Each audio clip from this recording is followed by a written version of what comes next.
Olá, meus queridos. Hoje nós continuaremos na nossa jornada semanal de resolução de questões, nosso review, as revisões.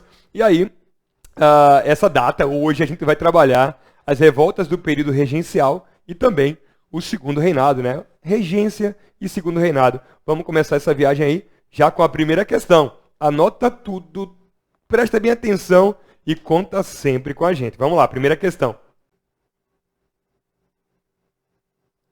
Rio de Janeiro, 1831. Já marca aqui, ó, 1831.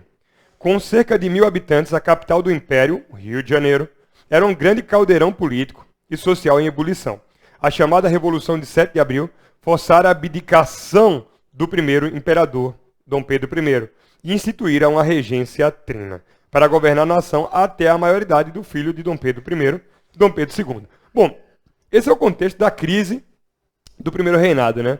Lembrando que o primeiro reinado foi um período muito turbulento, durou 9 anos aí, e basicamente assim, Dom Pedro não deu paz aos brasileiros e não teve paz também de volta durante esse período. Ele começa ali o primeiro reinado em 22, com a proclamação da independência. Depois, Dom Pedro dissolve a Constituinte da Mandioca, lembra? Depois ele impõe ou outorga a Constituição de 1824. Os pernambucanos da Confederação do Equador se rebelam. Ele reprime os pernambucanos. Depois, em 25, ele assina um tratado ali mal explicado com Portugal. Ele paga a indenização pela independência do Brasil que ele já tinha feito. Ou seja, a impopularidade dele aumenta, a submissão, a ideia de que ele era submisso a Portugal, ao pai, Dom João. No ano seguinte, Dom João VI morre e fica aquela coisa, ele assume ou não assume o trono português, aquela polêmica toda. Ele abdica em nome da filha, gasta dinheiro na luta pelo trono português. Em 28, ele perde a Guerra da Cisplatina, né? O Uruguai, que era uma colônia brasileira, se torna independente, ou seja, cada vez mais a popularidade dele diminuindo. E aí, em 1830, houve a morte do jornalista Líbero Badaró, o assassinato. Badaró, que no ato de sua morte teria dito: morre um liberal, mas não morre a liberdade. E aí os protestos pairavam, né, em todos os lugares, casas com panos pretos de luto, todo mundo acusando Dom Pedro, né? Não há provas de que ele mandou matar de fato o Líbero Badaró, mas houve muitas acusações, porque Badaró era um crítico ao governo dele.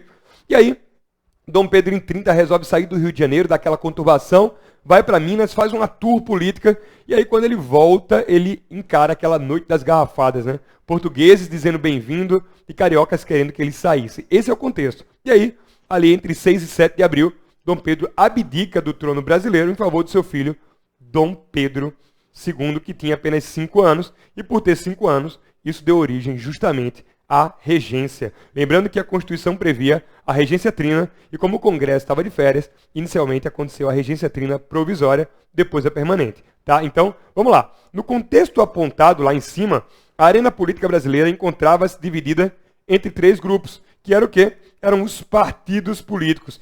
A gente começa a enxergar um esboço dos partidos políticos durante o período regencial, um esboço muito parecido lá com a Revolução Francesa, né? A ideia de um partido de direita, um partido de esquerda, um partido mais de centro, enfim. Vamos lá. E esses partidos disputavam o poder e os cargos públicos com interesses bastante distintos. Eram eles, respectivamente. Quais eram esses 3 partidos, respectivamente? Vamos lá, bem objetivamente. Ó, unitaristas, vem cá, pensa comigo. Unitaristas. O unitarismo, na verdade, é um conceito, né? Um conceito, não de fato um grupo político, enfim, aquela ideia de que o poder legislativo deve estar centralizado no Rio de Janeiro, só no Rio, sem federalismo, sem a visão dos diversos estados criando cada um as suas leis. Então, não é um grupo político, né? Na verdade é um conceito, enfim. Então, falso. Maragatos é um conceito de grupo político ligado ali ao período da República, também não faz parte desse conceito. Jacobinos, Revolução Francesa, seria aquele grupo mais alinhado à esquerda, oposto aos girondinos. Falso. Liberais. Bom, esse conceito liberal ele é um conceito muito aberto. Liberais o quê? Né? Conservadores, exaltados, moderados, não diz muito. Vamos deixar aqui em suspenso. Militares. Os militares não eram um grupo político coeso. Havia militares brasileiros e havia, no próprio exército brasileiro, muitos líderes portugueses. É bom lembrar que Dom João trouxe 15 mil portugueses para cá e havia uma escola de oficiais, uma escola de militares aqui no Brasil que formava portugueses, né, que chegaram aqui e esses caras lideravam o exército. Então, havia um próprio racha dentro das forças militares brasileiras. Então, não faz parte. Conservadores. Esse termo conservadores, ele se refere sim a um grupo político do final da regência e do segundo reinado. Então, a alternativa está errada, mas já tem alguma coisa aqui que pode, de repente, fazer sentido. C. Socialistas. Vamos lá. O conceito socialista ele também é muito aberto. É o quê? Socialista utópico. Se for, por exemplo, o socialista científico marxista, a gente poderia dizer que começa a se tornar mais difundido a partir de 1848, com aquela obra, o Manifesto Comunista, escrito por Marx e Engels, ou seja, isso é bem depois, no ano da Revolução Praieira. Falso. Federalistas também está muito aberto, muito ambíguo, né? Aquela ideia de que, sim, são grupos que defendem a descentralização do poder legislativo, cada estado criando suas leis, mas não era necessariamente um grupo chamado de federalistas. Anarquistas. Os anarquistas no Brasil, eles começam a ter mais espaço na história a partir ali de 1917, das grandes greves da República Velha, então não fazem parte desse contexto. Letra D.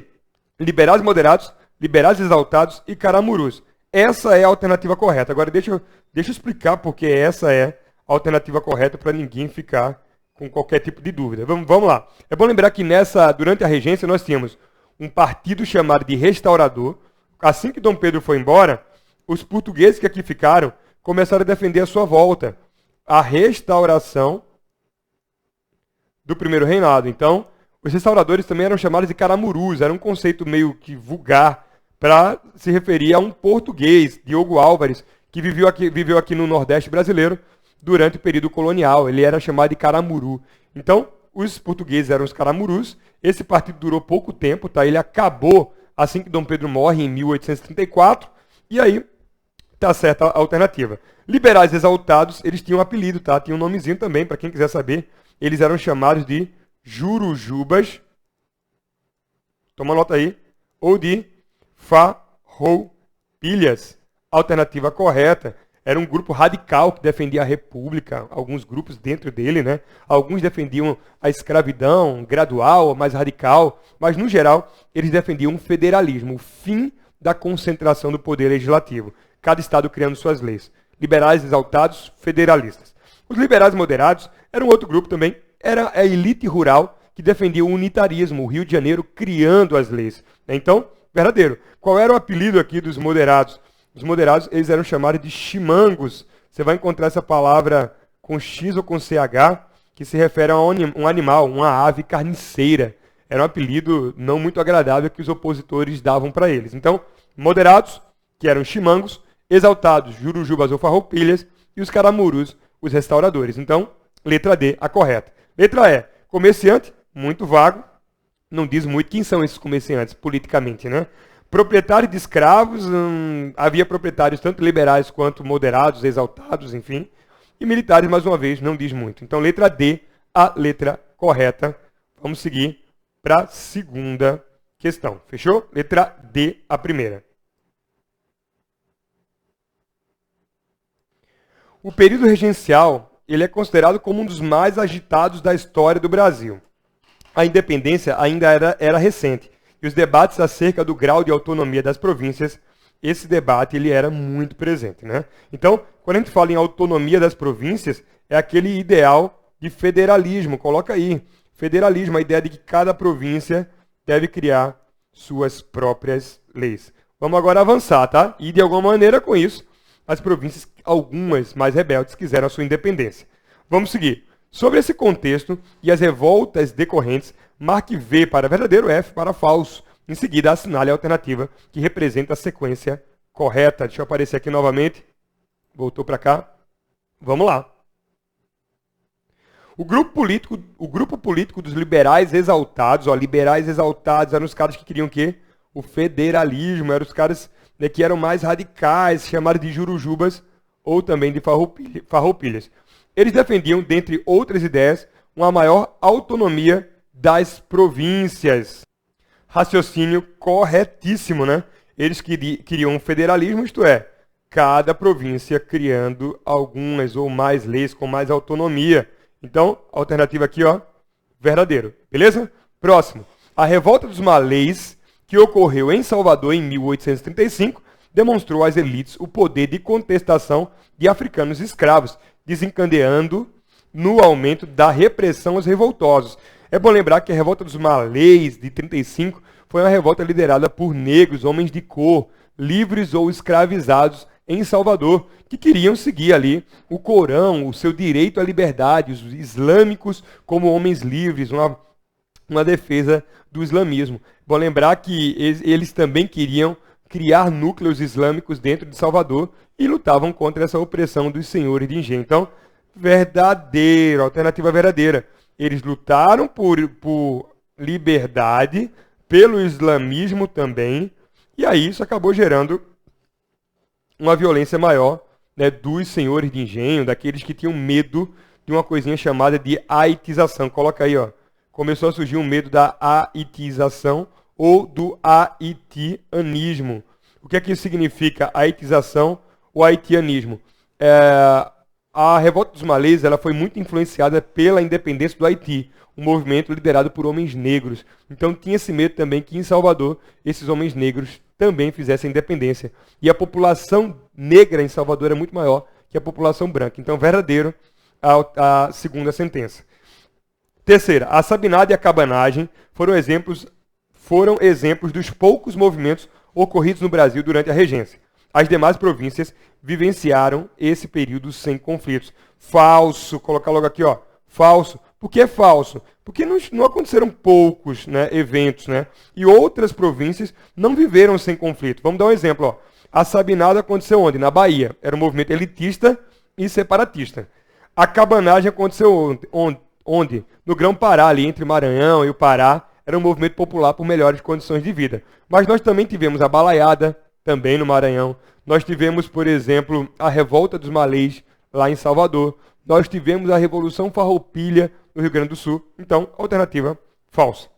Vamos para a próxima agora. Nesse período, o chamado ato adicional estabeleceu a criação de assembleias provinciais e da regência una, eletiva e temporária. Verdadeiro. É bom a gente lembrar o seguinte, deixa eu explicar para vocês com mais detalhes isso aqui. Ó, lembra que em 1834, não esquece disso aqui, o Brasil tinha um ministro da Justiça chamado de Diogo Feijó. E o que Diogo Feijó fez? Diogo Feijó criou uma reforma à Constituição, uma reforma constitucional, que garantia que a partir de agora a regência que era trina passaria a ser uma regência una. Segundo ele, o objetivo era diminuir as tensões políticas no Brasil, as disputas, fazer com que, se houvesse um governante apenas, houvesse mais estabilidade.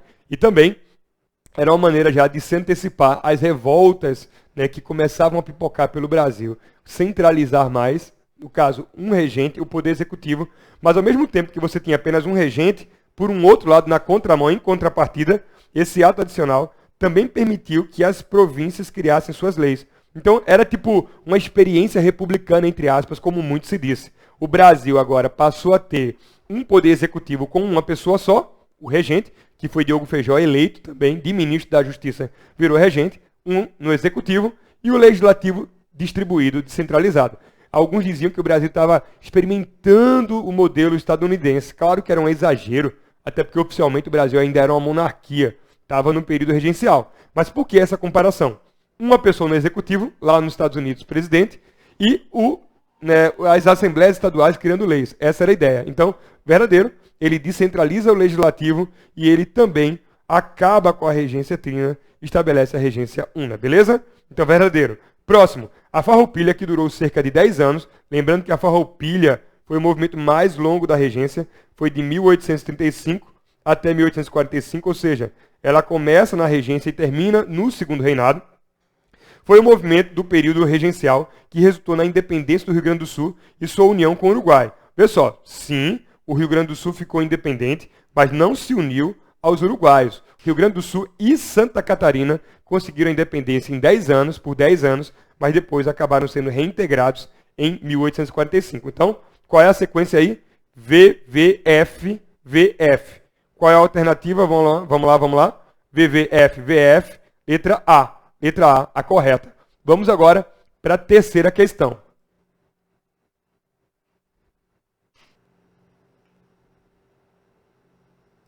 Leia atentamente o texto abaixo e em seguida responda. O ato adicional de 34, a gente acabou de falar dele, reformou a Constituição em sentido descentralizante, ou seja, permitiu a criação das assembleias, né? Criou assembleias provinciais, aqui, concedendo mais poder às províncias.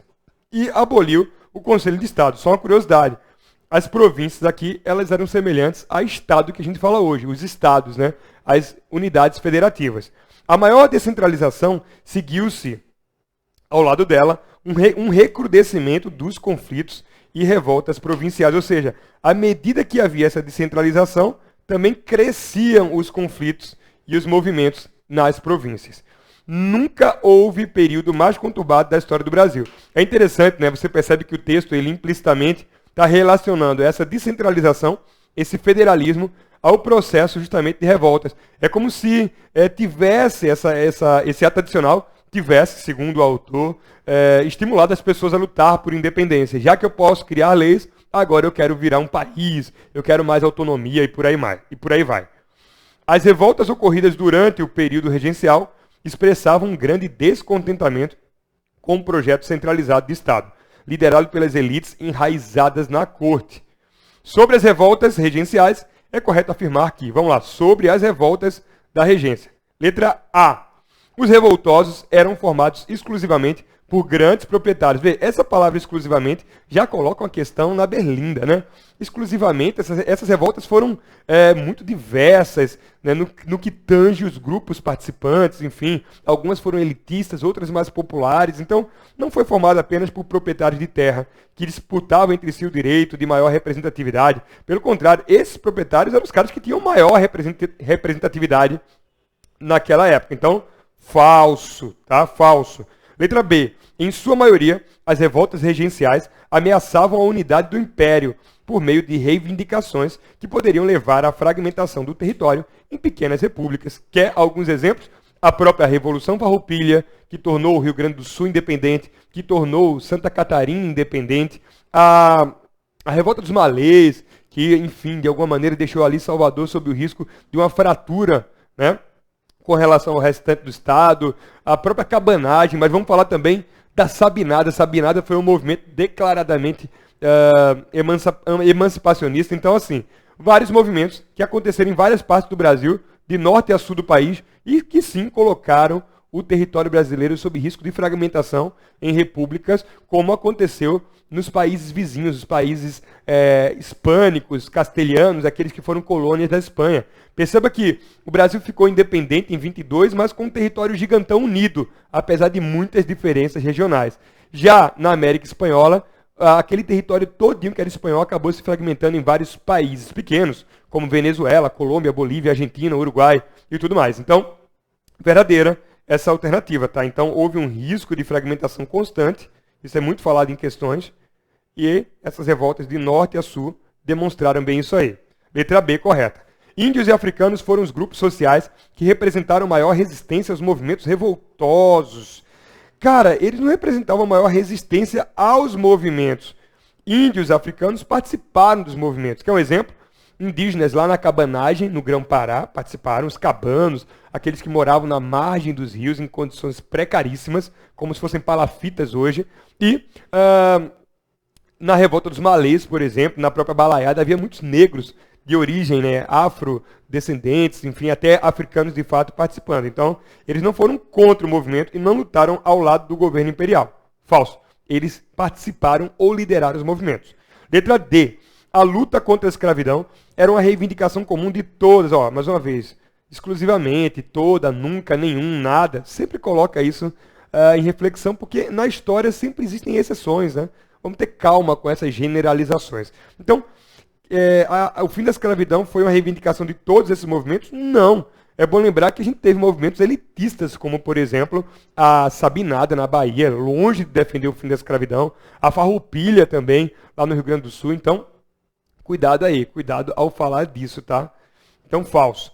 Letra E.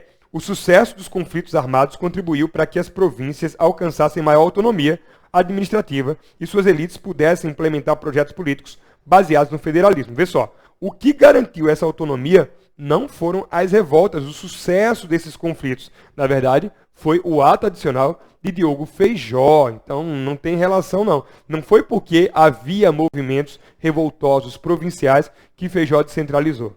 Beleza? Ele descentralizou, inclusive, antes de toda essa turba de movimentos, essa grande onda. Então, letra B, a alternativa correta. Vamos agora para a quarta questão. Fechou? Vamos lá.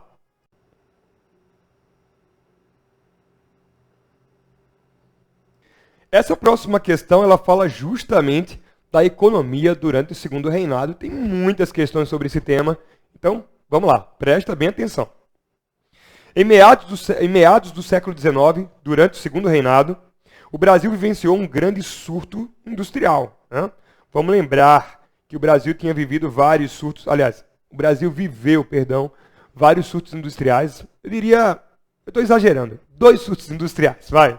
Um durante o segundo reinado. O que é um surto industrial? É um período de industrialização muito curto, que geralmente depende de fatores artificiais, como leis governamentais, protecionismos, uma guerra. Por exemplo, durante o segundo reinado, o governo criou uma lei que diminuiu as importações, a tarifa Alves Branco. Isso propiciou um crescimento industrial, mas depois o governo lançou a lei Silva Ferraz, que facilitou novamente as importações, e isso acabou quebrando a indústria brasileira, o Barão de Mauá e tudo mais. Durante a Primeira Guerra Mundial foi um segundo surto. Como a Europa estava lutando e se destruindo, começou a haver aquele processo de substituição das importações. O que é a substituição das importações? O Brasil começou a produzir tudo aquilo que a Europa antes exportava para o Brasil. Se eu não posso mais importar da Europa, porque ela está em guerra, eu começo a produzir e eu começo a vender, a exportar também. Então foi o segundo surto. Mas, lembrem, a gente pode dizer de maneira mais segura, coesa, que o Brasil só se industrializa de fato como um processo e não como um surto a partir do governo de Getúlio Vargas. Lembra que durante o Estado Novo, Vargas criou a base, o tripé, para a industrialização. Chesf, produção de energia, Vale do Rio Doce, mineração, né, extração de minérios, e terceiro, CSN, Companhia Siderúrgica Nacional de Volta Redonda. Então, energia, mineração e siderurgia. Antes disso, foi surto industrial. Toma nota, que isso é muito importante. Vamos embora agora. Sobre os fatores responsáveis pelo surto industrial, referido ao crescimento, considere as proposições a seguir. 1. Disponibilidade de capitais oriundos dos lucros obtidos com a exportação do café, principal produto da economia brasileira naquele momento. Isso está certo, inclusive, se liga, porque no segundo reinado surgiu um grupo social no Brasil chamado de burguesia agrária. Ora, o que é a burguesia agrária? É aquele grupo que investia na atividade rural, na agroexportação, pegava o lucro, por exemplo, meu pai é, um barão do café lá em Limeira, interior de São Paulo, e ele pega esse lucro e investe na cidade. Ele abre fábricas na cidade, sacou? E aí é justamente isso aí. A gente lucra na cidade e reinveste no campo. Então havia uma retroalimentação. Campo investe na cidade, cidade investe no campo. E esse foi o capital inicial, entre aspas, é o nome da banda, o capital inicial para investir nessa pequena indústria que o Brasil teve. Capitais do campo. Então, verdadeiro, tá? Verdadeiro. O dinheiro da burguesia agrário, o dinheiro dos senhores, dos barões de café, que foi investido em atividades mercantis comerciais nas cidades, como em Santos, por exemplo. Vamos lá. 2. Redução das tarifas alfandegárias sobre os produtos importados com a tarifa Alves Branco. Falso. A tarifa Alves Branco não reduziu as tarifas, as taxas alfandegárias, melhor dizendo. A tarifa Alves Branco, ela aumentou as taxas e estabeleceu tributações de 30% a 60%, ou seja, os produtos importados pagariam de 30% a 60% para entrar no Brasil. Então, aumentou as taxas, o que acabou diminuindo a importação no Brasil, ou seja, não favorece a aquisição de máquinas lá de fora, máquinas inglesas. Dificulta porque os produtos estrangeiros agora pagam imposto para entrar, estão mais caros. Falso. Terceira sentença. Disponibilidade de capitais com a extinção do tráfico negreiro. Vê só. A extinção do tráfico negreiro que aconteceu com a Lei Eusébio de Queiroz acontece em 1850, verdadeiro. A partir de agora, o Brasil mesmo cria a própria lei dizendo nós não vamos mais trazer escravos para cá. Isso, de fato, diminui a quantidade de escravos. essa lei ela acaba gerando aquela, enfim, criando um cenário propício para aquela inversão, né? Como assim? Vamos lembrar, enquanto a partir de 1850 a gente começa a ter uma queda na quantidade de escravos no Brasil, né? Que vai até aqui, ó, 1889, que é a Lei Áurea, da Eusébio de Queiroz, a Lei Áurea, a gente ao mesmo tempo começa a ter um crescimento de quê? Da imigração. Então, imigração e escravidão acabam sendo inversamente proporcionais. Quando um diminui, o outro aumenta, o que mostra que o Brasil não inseriu esses homens libertos, essas mulheres libertas, esses ex-escravos no mercado de trabalho. Na verdade, periferizou essa população, periferizou esses grupos e excluiu. Não houve uma compensação após o fim da escravidão, por exemplo. Esse é o cenário. Então, a gente pode dizer que essa lei, Eusébio de Queiroz, ela permitiu que houvesse mais capitais verdadeiro. Vê só, o dinheiro que muitos barões do café, esse dinheiro que eles utilizavam para comprar mão de obra escrava, que era cara, eles começaram a investir no comércio. Já que eu não posso mais comprar escravos, eu invisto no comércio e eu atraio imigrantes. Essa é a grande sacada. Então vai ter mais disponibilidade para investir em outros negócios, porque não se compra mais escravos a partir dali, ou pelo menos não com tanta facilidade. Então, 3, correta. 4, iniciativas de empresários como Irineu Evangelista de Souza, o Barão de Mauá, principal incentivador das atividades urbano-industriais no país. Lembra que Barão de Mauá foi considerado o homem mais rico dessa época, um grande defensor da indústria, o grande símbolo desse surto industrial durante o segundo reinado. Então a gente tem até agora a 1, a 3 e a 4 corretas, beleza? 5º, abundância de mão de obra negra especializada. A gente acabou de dizer que não houve essa inserção da população negra na sociedade economicamente ativa, entre os grupos economicamente ativos e tudo mais, né? Quando esse homem, essa mulher negra, esse homem negro, eles foram libertos definitivamente pela Lei Áurea, não houve nenhum programa de inserção desse negro na sociedade, de educação, de formação de mão de obra, enfim, então, falso. Qual é a resposta? 1, 3 e 4 corretas. 1, 3 e 4 seria justamente a letra D. Vamos para a 5ª questão agora.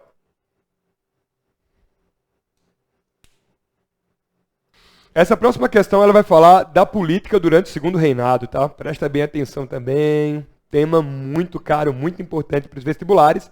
Parlamentarismo e os partidos. Vamos lá, vamos ler esse texto aqui. Deixa eu diminuir minha imagem aqui para não ficar na frente. Tratava-se de um parlamentarismo sem povo. Os partidos criados pelas campanhas economicamente dominantes, sem ideários muito nítidos, coagiam e manipulavam um eleitorado ínfimo, ou seja, havia pequenos grupos de eleitores, porque o voto era censitário, né? A minoria que votava, sem traduzir-lhes os interesses corretos. O caráter oligárquico definia tais partidos. Mais que isso, esta definição provinha de uma oligarquia enriquecida pelo oficialismo, em que só o controle do poder suscitava as maiorias vindas do nada, levando-as a recear a participação popular. Vamos traduzir esse cenário aqui para ficar mais claro para vocês. Pessoal, nessa época, nós tínhamos o que nós chamamos de parlamentarismo às avessas. O que é esse parlamentarismo? Eita, meu Deus, deixa eu botar aqui, ó. Parlamentarismo às avessas. A partir de 1847, início do segundo reinado, Dom Pedro II criou um modelo, oficializou um modelo político baseado no seguinte aspecto, tá? Então, Dom Pedro, deixa eu botar aqui, ó, Dom Pedro II, ele indicava o primeiro-ministro do Brasil. Aí o primeiro-ministro, ele criava as regras para as eleições. Ele conclamava eleições, criava as regras, desculpa a letra feia aí, tá? Para as eleições. Nessas eleições, por voto censitário, só a elite votava, eram escolhidos quem? Os deputados. Esses deputados eleitos formavam o nosso Congresso, né? Entre aspas. Aqui, por exemplo, ó, o primeiro-ministro também escolhia o que a gente chama de pastas ministeriais, ou seja, ele escolhia quais eram os ministérios que teriam e também quem eram os ministros. Era o poder executivo. Então, aqui o poder executivo é definido por um indicado de Dom Pedro, e aqui as eleições têm regras também definidas por esse indicado de Dom Pedro.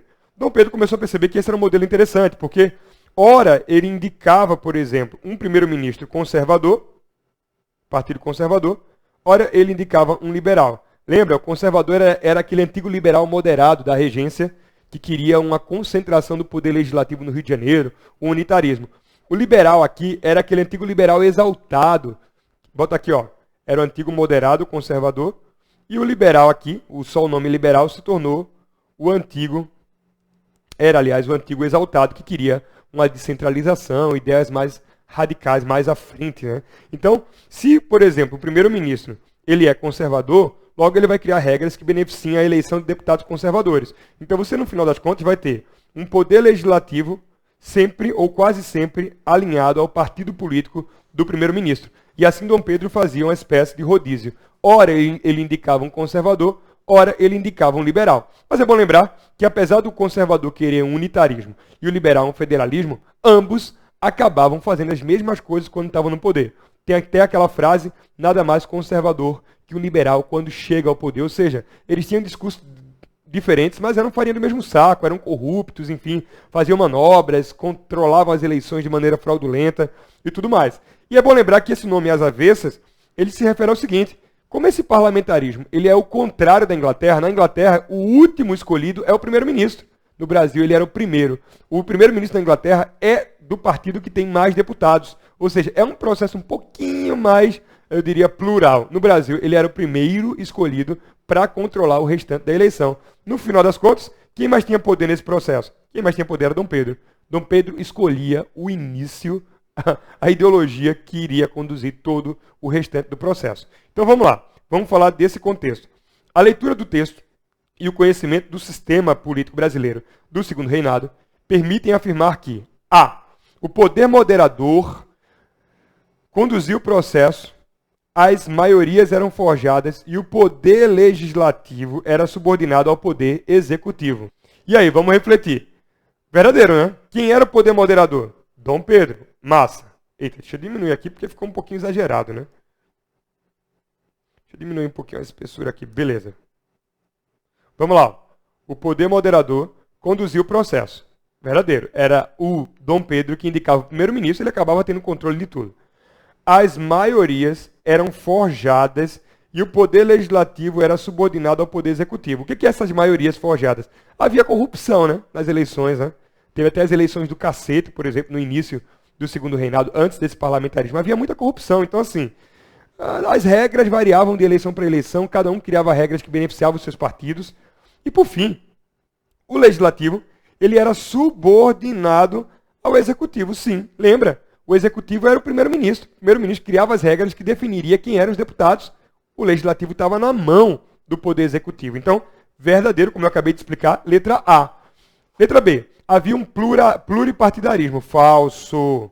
Tá? A gente não tinha oficialmente esse contexto aí de vários partidos políticos permitidos no Brasil. Havia um binarismo, na verdade, né? Que expressava uma rica diversidade de ideias. Rica diversidade de ideias, você tinha basicamente duas. Federalismo versus unitarismo. C. Deixa eu botar de vermelho aqui para ficar bonitinho, né? Eita, Pedro Simas. Vamos embora. Próximo. Era expressiva a participação popular. Falso. O voto ele era censitário. E nos partidos havia taxas gigantes. Só podia se candidatar quem tinha renda também. Então, era restrito à elite. Pouca gente votava e se candidatava, né? Vamos lá. E fato que era estimulado, não havia sufrágio universal no Brasil. O voto universal no Brasil, ele só surgiu a partir da Constituição de 1891. A Constituição republicana, apesar de haver uma série de restrições para mulheres, por exemplo, padres, soldados, para pobres, para analfabetos, mas foi a primeira Constituição que usou esse conceito aí de universalidade para o sufrágio, para o voto. Falso. Letra D. O parlamentarismo adotado no Brasil concentrou a autoridade no poder legislativo. Não. Concentrou a autoridade em Dom Pedro, no moderador e no primeiro-ministro, que era o executivo. Falso. O legislativo estava na mão do moderador e do executivo. Em função do bipartidarismo e das diversidades ideológicas, um partido defendia os interesses da aristocracia rural, enquanto o outro apoiava os setores urbanos, populares e os camponeses. Vê só, fala que um partido defendia a aristocracia rural faz até sentido. Tá? Os conservadores eram representados por essa aristocracia rural. Mas dizer que os outros liberais, que eram tão corruptos quanto os conservadores, defendiam o interesse popular e o interesse do campesinato, do povo do campo, falso. Os dois partidos eram farinha do mesmo saco. Um era unitarista, o outro era federalista. Não vai dizer que havia um partido aí popular, não. Eram as elites que participavam. Então, letra A letra correta da quinta questão. Vamos para a sexta questão agora. Questão 6 aí agora. Vamos ler o texto, tá? Observe as imagens das duas charges de Angelo Agostini. Agostini, ele foi um chargista, cartunista muito famoso do final do século XIX ali, tá? Publicadas no periódico Vida Fluminense, lá no Rio de Janeiro. Ambas oferecem representações sobre a Guerra do Paraguai, que buscaram forte impacto na opinião pública. Então o tema aqui é a Guerra do Paraguai, né? A imagem 1 retrata, Solano Lopes, que era o líder do Paraguai, lembra o ditador paraguaio, como Nero do século XIX. Lembra que Nero foi aquele imperador romano que teria tocado fogo em Roma, perseguido cristãos e tudo mais, aquela história toda. A imagem 2 figura um soldado brasileiro, tá? Que retorna dos campos de batalha. Vamos ver o que é que essa questão está pedindo da gente. Olha aí, essas duas charges, né? Então aqui você percebe, ó, o ditador do Paraguai, o presidente, ditador Solano Lopes, ele está sobre uma pilha de crânios. Então, coloca esse cara como um genocida, o cara que matou pessoas gratuitamente. Enfim, aqui você encontra um ex-combatente do Exército Brasileiro, né? É bom lembrar que durante a Guerra do Paraguai, o Brasil enviou os voluntários da pátria, pessoas que se alistavam. O governo brasileiro criou aquela ideia do escravo substituto também. Se você é uma pessoa livre e você tem escravos, você pode enviar escravos no seu lugar durante o alistamento. Os ricos geralmente não foram à guerra, colocaram escravos no lugar. E também muitos escravos da metade da guerra ali começaram a participar, foram mais de 10 mil. O governo brasileiro, inclusive, incentivou a participação desses escravos, prometendo-lhes a liberdade.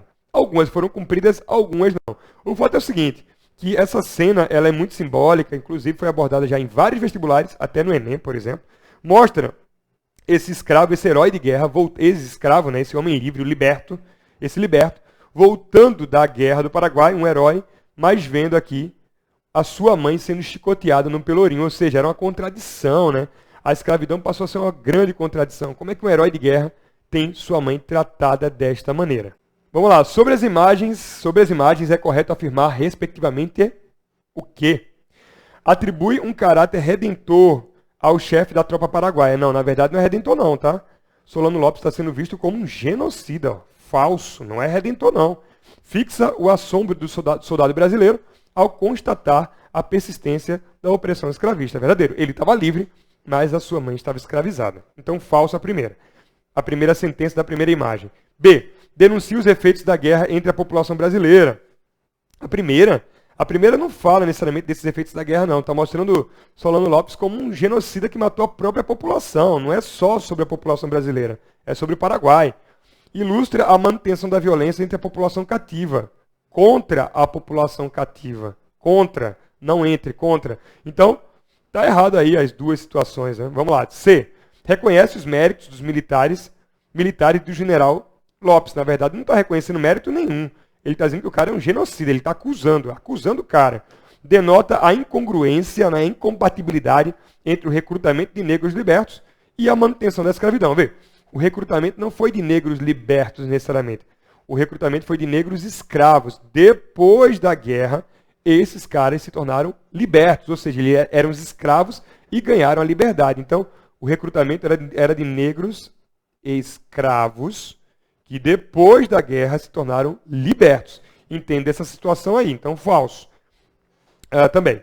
D. Personifica o culpado pelo morticínio, pelo genocídio do povo paraguai, ou seja, está personificando Solano Lopes como um ditador, um genocida, e estimula o combate sobre o fim do trabalho escravo no Brasil. Verdadeiro, né? Um acusa o cara, aqui, e o outro diz, ó, está na hora de acabar com a escravidão. Inclusive, depois da Guerra do Paraguai, muitos grupos militares, muitos membros do Exército começaram a protestar contra a escravidão. O movimento abolicionista cresce muito depois da Guerra do Paraguai. Então, vamos embora, né? Letra D, alternativa correta. ele lança uma reflexão sobre a escravidão, sobre a manutenção dela, né? Sobre uma possível abolição. Fixa atributos de barbárie ao ditador Solano Lopes e sublinha mesmo, a incompatibilidade entre o exército e o exercício da cidadania. Não tem nada a ver. O cara, quando estava no exército ali, ele era considerado um cidadão. O que não há compatibilidade é entre ser um militar e ter a sua família escravizada. Então, falso. Então, letra D, alternativa correta. Vamos agora para a próxima, 7ª questão. Já está chegando no fim, tá? Vamos lá enxergar com essa 7ª aqui, ó. A partir da década de 1970, deixa eu diminuir aqui porque eu não estava vendo o texto direito não, deixa eu colocar aqui embaixo, tá? Vamos lá. A partir da década de 1970, ganhou espaço a interpretação de que o imperialismo inglês foi a causa da Guerra do Paraguai. É bom lembrar que em 70, por exemplo, a América Latina vivia uma onda de muitas ditaduras de direita, por exemplo. Então, muitos movimentos opostos a essa ditadura, a essa percepção mais liberal, eu diria, liberal entre aspas, tá? Essas ditaduras eram antiliberais, mas havia também um discurso muito liberal dos Estados Unidos durante a Guerra Fria e tudo mais. Então, começa a surgir uma série de teorias de que o imperialismo inglês, ou seja, a Inglaterra, tinha utilizado os países aqui da América para que esses países destruíssem o Paraguai, porque supostamente o Paraguai seria uma potência econômica, rival da Inglaterra, e todo esse discurso já é questionável, né? Até porque a própria Inglaterra vendeu muitas armas para o Paraguai. O imperialismo inglês foi a causa da Guerra do Paraguai, deflagrada em dezembro de 1864. Segundo essa vertente, o trono britânico teria utilizado o Brasil, o Império Brasileiro, Argentina e Uruguai, para destruir um suposto desenvolvimento paraguaio, industrializante, autônomo, que não se submetia aos mandos e desmandos da potência de então. Estudos desenvolvidos a partir da década de 80, já com a derrocada desses regimes militares, dessas ditaduras de direita aqui na América Latina, porém, revelam um panorama bastante distinto. O que a gente tem falado muito hoje? A gente tem falado que a Guerra do Paraguai, ela traz uma dificuldade muito grande para que a gente identifique uma causa só. Isso é bom, porque a história não pode ser feita de verdades absolutas, né? Há várias visões dos vários atores que participam desse movimento da guerra, dos eventos. Então, o Brasil era um imperialista, o Brasil não queria que o Paraguai trafegasse sobre o seu rio Paraná, por exemplo, que havia um risco do Paraguai muito próximo ali do Mato Grosso. A Argentina também queria, de alguma maneira, isolar uma possível expansão paraguaia, temia uma invasão do Paraguai ao seu território. O Uruguai, por sua vez, sofria a interferência da Argentina e do Brasil, né? A Argentina e o Brasil derrubaram um partido que era aliado de Solano Lopes. Então, dentro de tudo isso aí, a gente percebe que, na verdade, Solano Lopes, por sua vez, era autoritário e queria expandir a sua navegação sobre as bacias do Rio Paraná, Paraguai, enfim, Uruguai. Queria expandir a sua economia, mas era um ditador. Então, você acaba tendo vários imperialistas, cada país com seus interesses, né? Vamos lá. Os novos estudos sobre a Guerra do Paraguai. Questionam a superioridade militar da aliança entre Argentina, Brasil e Uruguai. Não, isso não é questionado hoje não, tá? Não é questionado, tanto que, de fato, Argentina, Brasil e Uruguai, a tríplice aliança, tinham tanta superioridade, era um grande esforço, com financiamento ainda com armas da Inglaterra, endividados, né? A Inglaterra também financiou o Paraguai, a Inglaterra ganhou dos dois lados, e assim, a tríplice aliança acabou vencendo a guerra, né? Então não é hoje um questionamento a essa superioridade. Na verdade, de fato, eles tinham essa superioridade, tanto que ganharam a guerra. E consideram que a vitória dessas nações derivou mais de algumas circunstâncias favoráveis do que a competência bélica. Falso. Eles tinham mais poder bélico. Letra B. Apontam para o expansionismo territorial do Império Brasileiro como principal causador da guerra. Vê, não existe um principal causador, né? Como eu já disse hoje. A gente tem o choque de interesses dessas 4 nações. E é isso que a historiografia contemporânea fala, né?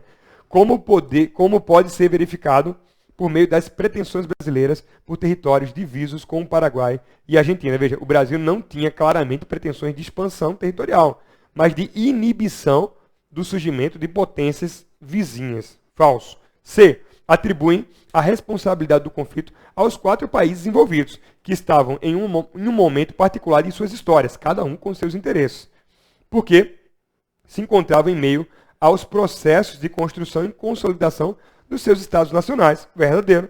É bom lembrar que essas nações, Argentina, Uruguai, Paraguai, Brasil, tinham recém saído das suas independências, não fazia nem 40 anos que estavam independentes. Então eram estados novos que estavam buscando aí se afirmar dentro dessa geografia, né, latino-americana. Verdadeiro. Letra D. Demonstram como a inabilidade diplomática das nações envolvidas provocou uma guerra prolongada e muito cara, que, em última circunstância, gerou forte dependência econômica da região durante o resto do século XIX. É bom lembrar o seguinte, tá? Houve uma habilidade diplomática entre os 3 países, Uruguai, Argentina e Brasil. Eles formaram aliança para combater o Paraguai. Mas não pode dizer também que essa guerra foi prolongada demais. Essa guerra durou 4 anos. Para a gente, esse período é um período gigantesco.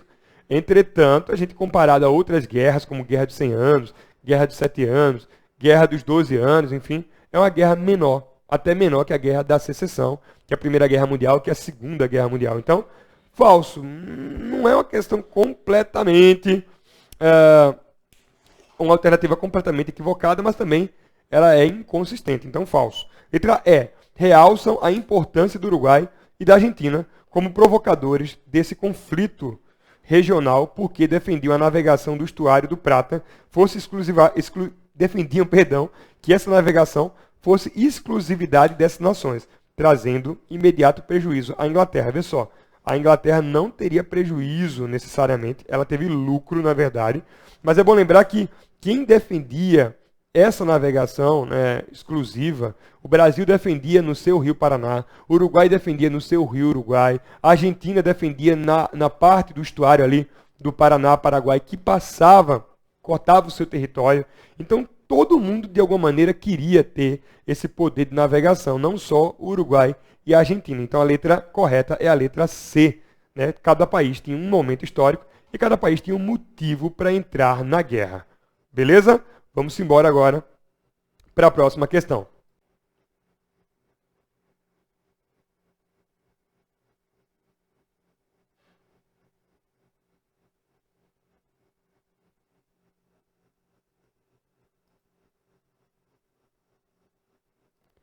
Vamos ler esse trecho agora.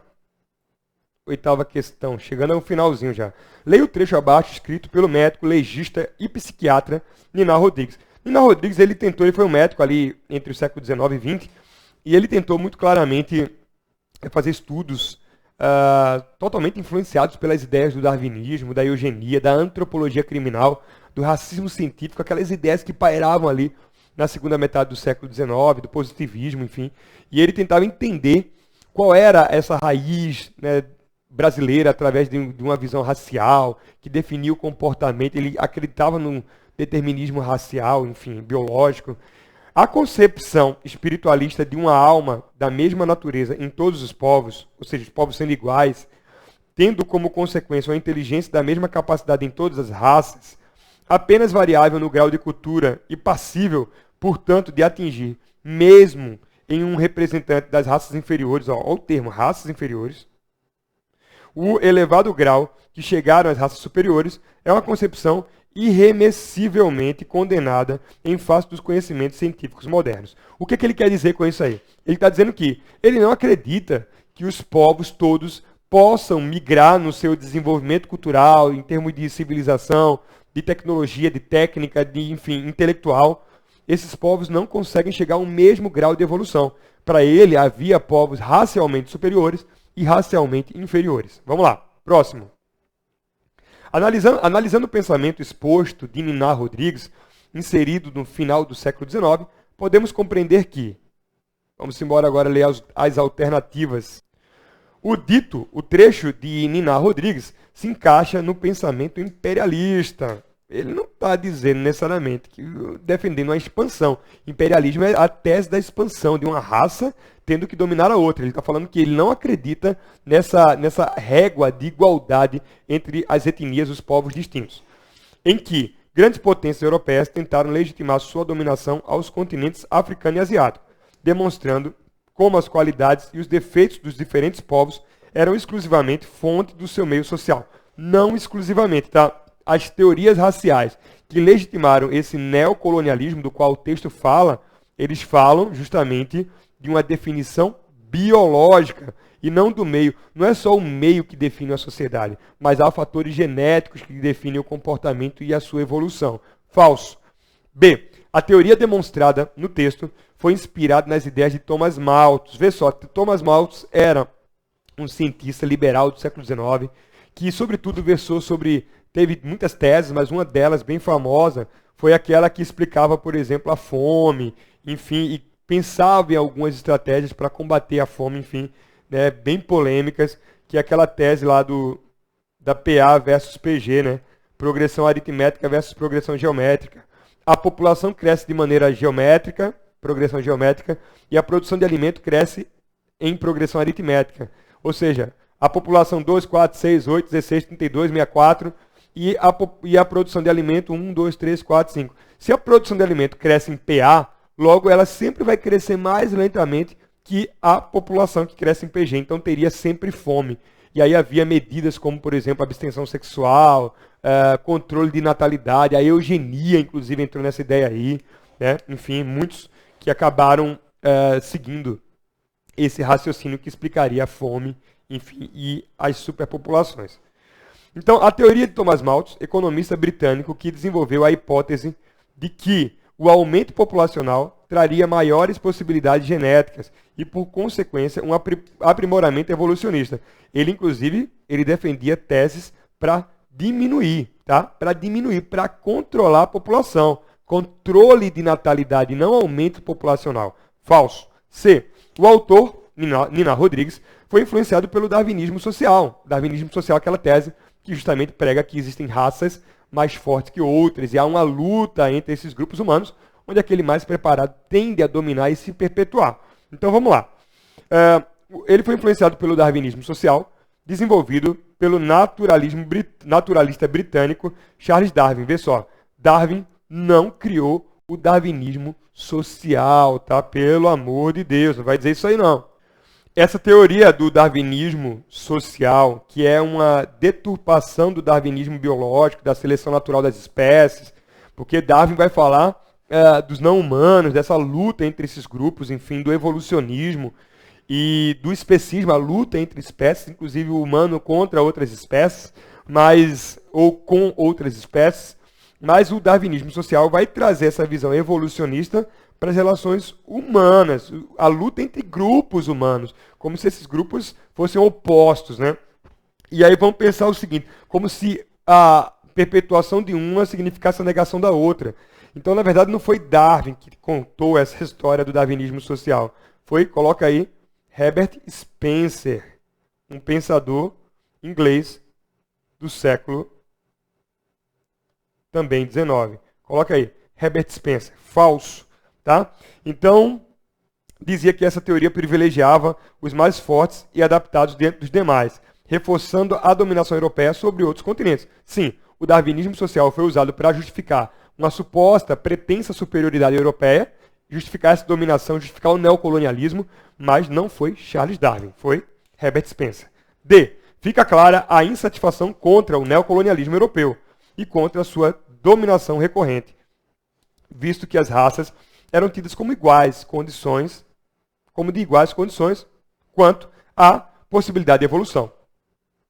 Observa bem, Nina Rodrigues não está defendendo que essas raças, os grupos sociais humanos, tinham igualdade nas condições de desenvolvimento e de evolução. Ele não acredita nessa tese, ele diz que certamente existem diferenças que acabam impactando, acabam impedindo o seu desenvolvimento de determinados grupos e outros favorecendo o seu desenvolvimento. Então, falso. E outro detalhe, ele não está fazendo um combate ao neocolonialismo naquele texto que a gente acabou de ler. Ele está falando das teorias raciais do século XIX, mas não combatendo o neocolonialismo. Então, vamos ver o que está errado aqui novamente. Ele não considera que as raças eram tidas como iguais. Diversos intelectuais adotaram a existência de uma raça superior às demais, defendendo inclusive um incentivo à imigração de trabalhadores europeus como forma de embranquecer a população brasileira ao longo do tempo. Verdadeiro. Lembra que quando esses caras, como Niná Rodrigues, por exemplo, eles acreditam que as populações mestiças, por exemplo, elas tendem a enfraquecer uma raça, eles começam a defender, né, que não deve haver esse cruzamento entre grupos diferentes. No caso do Brasil, por exemplo, isso foi um dos fatores que estimulou, à medida que a escravidão caía, estimulou a vinda de imigrantes europeus brancos e cristãos. Então, verdadeiro, essas teorias estimularam o embranquecimento da população brasileira. Vamos para a próxima agora, a penúltima questão.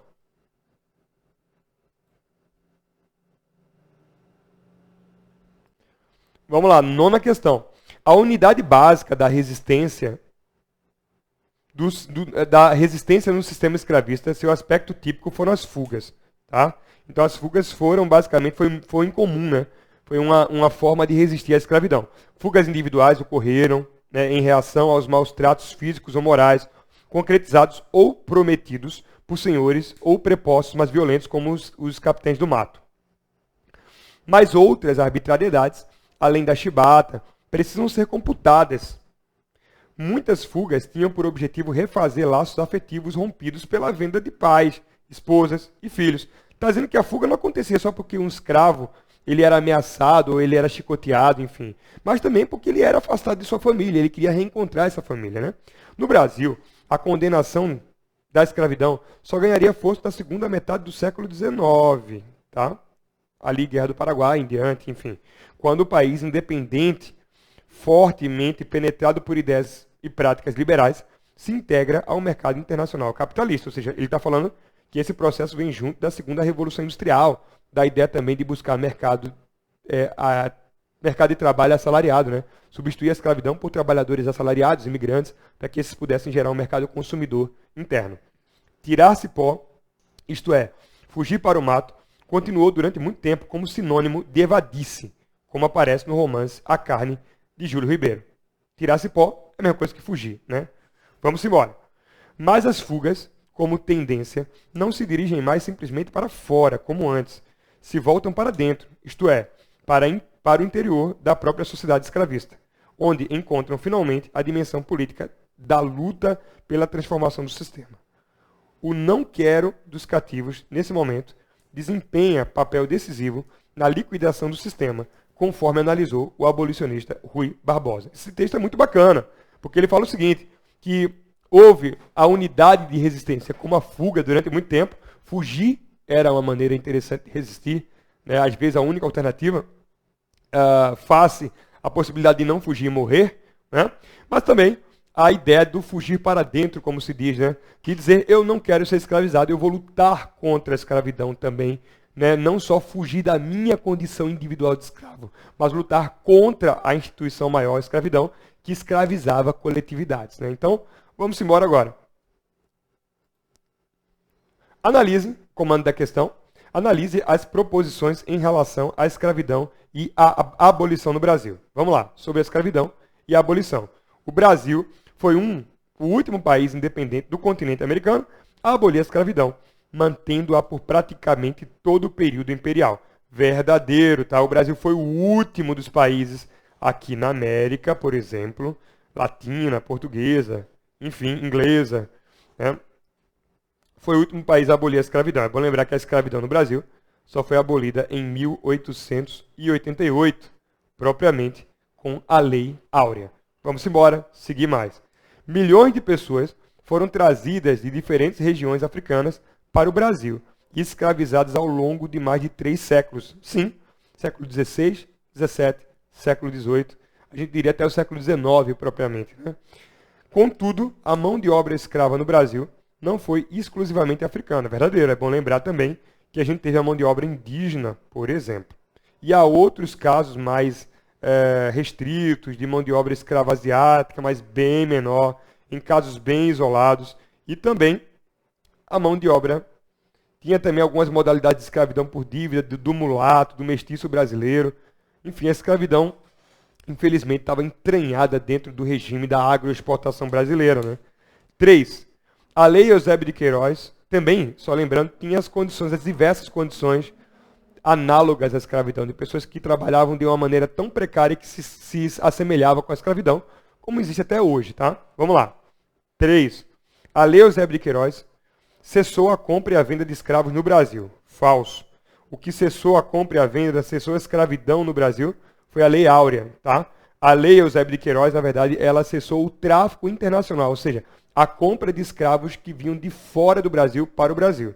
E a pressão inglesa foi significativa para a promulgação desta lei. A gente pode dizer que sim, a Inglaterra pressionou muito o Brasil, a fim de garantir no Brasil novos mercados consumidores, enfim, verdadeiro, tá? Agora, não foi a proibição da venda no Brasil, foi da importação. 4. O fim da escravidão no Brasil se deu com a promulgação da Lei Áurea em 13 de maio de 88, não tendo os escravos participado do processo de abolição. Pessoal, é muito polêmico. Como o próprio texto diz, os escravos resistiram, muitos negros lutaram politicamente, inclusive, intelectuais negros, né, homens mestiços, né? Enfim, José do Patrocínio é um grande exemplo. E vamos lembrar o seguinte, esses caras também tiveram voz, também participaram de panfletos revolucionários, participaram da Guerra do Paraguai, depois voltaram, né, exigindo com a sua condição de liberto a liberdade dos demais. Então, falar que os escravos não tiveram participação é dizer que a abolição, que a liberdade foi dada como um presente pelas elites, pelos homens brancos. Falso, tá? O próprio texto nega isso. 5º, após a abolição, o Estado brasileiro não ofereceu condições adequadas para que os ex-escravos se integrassem no mercado de trabalho assalariado, tendo a imigração europeia sido justificada, inclusive por teorias raciais. A gente acabou de falar disso nas questões passadas, né? Correto. Ou seja, à medida que a escravidão no Brasil acabava com as diversas leis, ia diminuindo, né? Vamos lembrar a Lei Eusébio de Queiroz, que acabou com a importação e provocou um tráfico interno, lembre disso, né? Muitos escravos foram vendidos do Nordeste para o Sudeste, porque não podia trazer mais escravos de fora. Depois a Lei do Ventre Livre, as crianças que nasciam ali a partir de 1871, espero que não esteja errando o ano, né? Essas crianças eram livres agora, mas as mães mantinham-se escravas. Depois a lei do sexagenário, Saraiva Cotegipe, que liberava, em tese, aqueles escravos numa progressão de 60 a 65 anos de idade. E depois a lei Áurea. Então foi um processo gradual e, ao mesmo tempo, a imigração começa a substituir esses negros, essa força de trabalho negra, através também de um processo de embranquecimento, muito influenciado pelas teorias da época. Então, 1, 2 e 5 corretas. Qual é a alternativa aqui? A letra B. 1, 2 e 5. Vamos para a última questão agora, a saideira.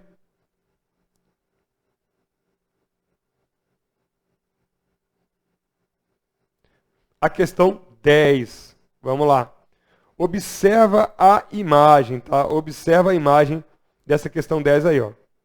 Nessa imagem, você percebe, né, que existe aí uma aristocracia brasileira tentando, rindo, né? Todo mundo olhando, observando Dom Pedro em cima de uma cadeira e essa cadeira sendo virada, Dom Pedro caindo. Essa imagem muito simbólica retrata a queda do imperador na prática, né? Ou seja, a crise do segundo reinado. O segundo reinado que chega ao fim no dia 15 de novembro de 1889. Beleza? Vamos resolver a questão agora. A charge faz referência ao cenário político brasileiro do final do segundo reinado. O movimento republicano ganhara fôlego a partir da década de 1870. E a pressão sobre Dom Pedro II se intensificou. Vê, 1870 foi justamente o quê? O período ali que findou a Guerra do Paraguai e começam as pressões maiores pelo fim da escravidão. Também já era o fim do surto industrial. Os liberais das cidades estavam insatisfeitos com essa vida, com esse modelo rural brasileiro, né? Queriam mais investimento em outros modelos econômicos. Então está tudo acontecendo aí. Então vamos embora. Sobre o contexto político que culminou na proclamação da República no Brasil, é correto afirmar que a República foi proclamada por representantes das classes populares. Falso. O movimento republicano brasileiro, que começa no seio da elite positivista, lembra do lema da bandeira da República Brasileira, ordem e progresso, enfim, eram as elites. Inclusive o José Murilo de Carvalho, historiador que escreve uma obra muito famosa, Os Bestializados, ele fala muito bem disso. Ele fala que a proclamação da República no Brasil não teve participação popular. O povo ficou assistindo aquilo ali bestializado, sem saber o que de fato tinha bem acontecido. Então, falso. Tá? Próximo, 2. A abolição da escravidão aumentou a popularidade e a monarquia. Corrigindo aqui, aumentou a popularidade da monarquia, que tornou-se mais forte. Vê só, a abolição da escravatura, na verdade, ela acaba estimulando uma crise, uma ruptura, que nós chamamos de questão abolicionista. O que é a questão abolicionista? Com o fim da escravidão, a aristocracia rural tirou o apoio que dava a Dom Pedro, os latifundiários, os barões do café. Então, na verdade, não aumentou a popularidade para a monarquia, né?